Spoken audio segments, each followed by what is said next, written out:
Começa com vibração, né? Vibração durante a decolagem, a vibração é muito intensa e nós não podemos colocar nada na boca para amenizar isso, porque o capacete é fechado e se você engolir alguma coisa não tem como, né, tirar. Portanto, tem que segurar no dente e nessa daí trinca todos os dentes, basicamente, durante as primeiras fases ali de ignição. Aí vem o fator de carga, né, o G, que vai colar a gente na cadeira. Então, são 3 estágios, 2,5 Gs, a gente pesa 2,5 vezes o nosso peso, depois 2 vezes, 6 vezes, e no retorno pode chegar a 11 vezes a carga G. Seu peso? 11 vezes. Então, é preso na cadeira. Ai, ai. E isso tem várias implicações no sistema cardiovascular, essa dificuldade com o fator de carga. E quando chega no espaço, dificuldade de respirar, dificuldade de, obviamente, movimentar as coisas, não tem como. Aí vem a parte do sistema de equilíbrio, por exemplo. Eu até estava comentando agora há pouco sobre isso, que nós temos esse sistema de canais semicirculares, né, nos ouvidos, que dão o equilíbrio. A gente fecha os olhos aqui, inclina, sabe que inclinou. Se a pessoa não tiver labirintite, tudo funciona bem. Lá esse sistema não funciona. Então ele dá a informação errada. A gente está olhando, está vendo que está parado e o sistema está dizendo que a gente está inclinando. Isso dá desorientação espacial, vontade de vomitar. Então, no começo, uns 2, 3 dias, a gente passa muito mal com isso.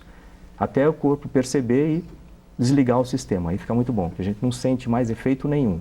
Pode fechar os olhos, inclinar a cabeça, a gente não sente se está inclinando ou não. Isso é uma coisa que eu acho muito interessante do organismo, do corpo, do cérebro, de como ele se adapta à situação e vê que o sistema não funciona e corta. Outra coisa, a microgravidade, lógico que ela tem influência sobre os ossos, então a gente tem uma osteoporose induzida pela microgravidade. O corpo não produz células ósseas como ele produz aqui normalmente. Mas você não chega a sentir dor, nada? Não, o efeito é bem escondido, assim, a gente não sente nada. Mas quando a gente volta, a gente faz medidas antes e depois, a gente vê a alteração na densidade óssea. Chega da alteração? Da alteração grande. Nossa, forte, né? Tem a parte a própria tonicidade muscular, principalmente dos membros inferiores, que a gente não usa para nada, assim, lá a gente está flutuando o tempo todo, a gente sente, tem muita cãibra quando volta, o sistema está muito... Igual se ficasse com a perna engessada durante bastante tempo. Radiação, a gente está sujeito à radiação, a gente está fora da atmosfera, então grande parte da radiação que é protegida pela atmosfera lá, a gente não tem essa proteção, então está sujeito a muita radiação. Que mais? Mudanças de ritmo cardíaco, alterações nisso. Pressão de olho, pressão sanguínea altera. Então o corpo sofre bastante lá. Você estava falando daquele movimento de rotação que vocês fazem até chegar. Isso. Isso me deixou assim. Como assim? Depois que decola, a gente vai passar 2 dias até chegar na estação espacial. São 34 órbitas. Durante esse período, para se estabilizar os painéis solares, a gente entra num giro dessa forma.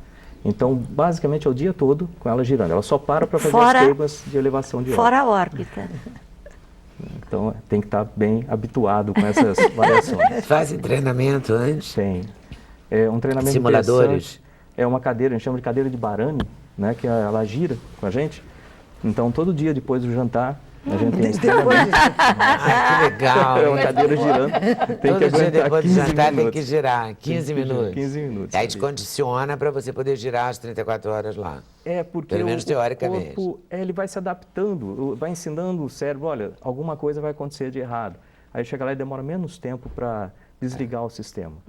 Então, e o problema é quando você volta, você está com o sistema desligado ainda, né? Então, quando você volta, você passa um dia, pelo menos um dia, em que você está andando numa certa direção. Se a pessoa fala com você, você tem que parar, olhar para ela, responder e depois continuar. Igual porque robozinho. se virar, puf, cai. Depois de todo aquele tempo em órbita, quanto tempo você demorou para recuperar a sua fisiologia normal aqui? Seu corpo voltou ao normal? Para falar a verdade, até hoje eu tenho efeitos. Eu tenho algumas sequelas de lá. Isso é relativamente normal.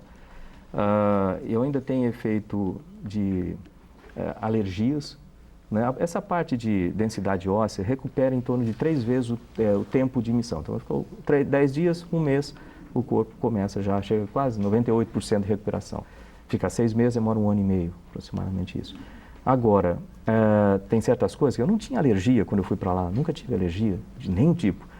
Eu voltei, hoje em dia eu tenho todo tipo de alergia. E são novas, elas aparecem, desaparecem, é uma coisa de louco, assim. Quer dizer, o sistema imunológico, ele desnorteou-se de alguma forma? De alguma forma ele perdeu esse... Interessante. Inclusive eu tenho também, e está ligado uma coisa com a outra, hemorragia nos ouvidos externos, na parede do ouvido externo. Então, de tempo em tempo ela lhe sangra, sem mais nem que, assim. Que é desagradável, daquela entupida assim, né? Uma coisa aí tem que pedir para sair. Se uma missão espacial já é difícil, imagine um astronauta que vai mais de uma vez. E tem alguns que foram 6 vezes. Depois de um período grande no espaço, a gente costuma chamar de Jellyman, porque vai aparecendo um monte de pane. Aparecem as panes e os ossos já estão bem prejudicados, né? Então a gente chama de Jellyman. Então essas coisas acontecem, essas sequelas também acontecem. E aí quando você você viaja de avião todo mês? Todo mês. Né? Tem gente que passa mal, fica tonto, que não sei o que e tal. Você, com essas sequelas, elas se manifestam numa viagem aérea? Não. Inclusive eu posso ser escalado a voltar ao espaço a qualquer momento. Elas não interferem nesse tipo de coisa. São sequelas boas, vamos dizer assim, ainda não tem tanto problema. E a vida lá, dentro da estação? Ela é corrida, é muito corrida. A gente tem 24 horas. Primeiro começa uma coisa, em termos de medicina também, que o ritmo circadiano, é o nome correto? Isso. Circadiano, ele fica meio doido pelo seguinte, a gente está aqui, o planeta está aqui, você está dando uma volta a cada 90 minutos. Né? Então o Sol está ali, você passa 45 minutos no Sol, 45 minutos na noite aqui, dia, noite. Dia, noite. Então, no começo a gente sente um cansaço estranho, que também é ligado com isso. E o dia de 24 horas, ele é repartido em 18 horas de trabalho, 6 horas de sono. Como a missão é curta, 10 dias, eu sou de uma missão de manutenção, que a gente chama, que a gente reconfigura os sistemas da estação. Nesses 10 dias, o nosso horário é completamente exigido a minuto. Quem vai ficar 6 meses, o horário, eles incluem período de descanso, etc., porque a pessoa não vai aguentar esse tempo todo. Mas para a gente, não. Então, a hora que você termina o seu trabalho, já tem uma outra tarefa te esperando o tempo todo.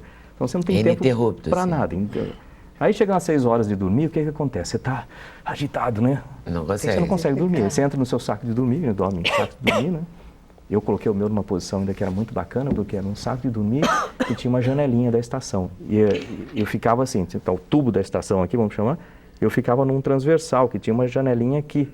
Então eu conseguia ver o costado da estação e a terra aqui, assim, né?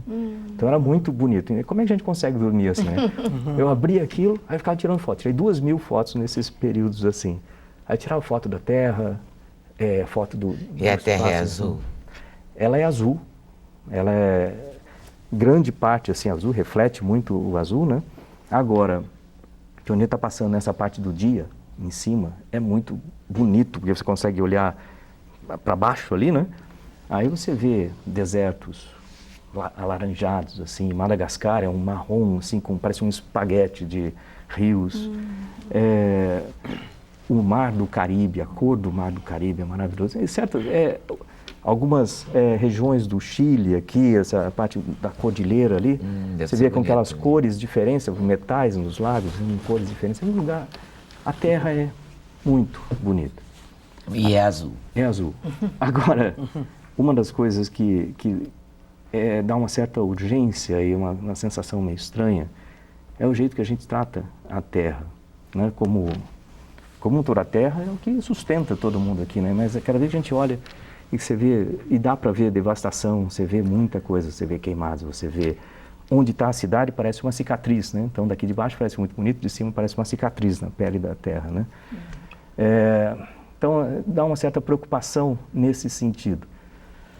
Outra coisa é que se você pensar, ali naquela terra que está ali embaixo, girando, são 6 bilhões de pessoas, né? Todo mundo preocupado, tão preocupado com os problemas. Parecem tão grandes os problemas aqui, né?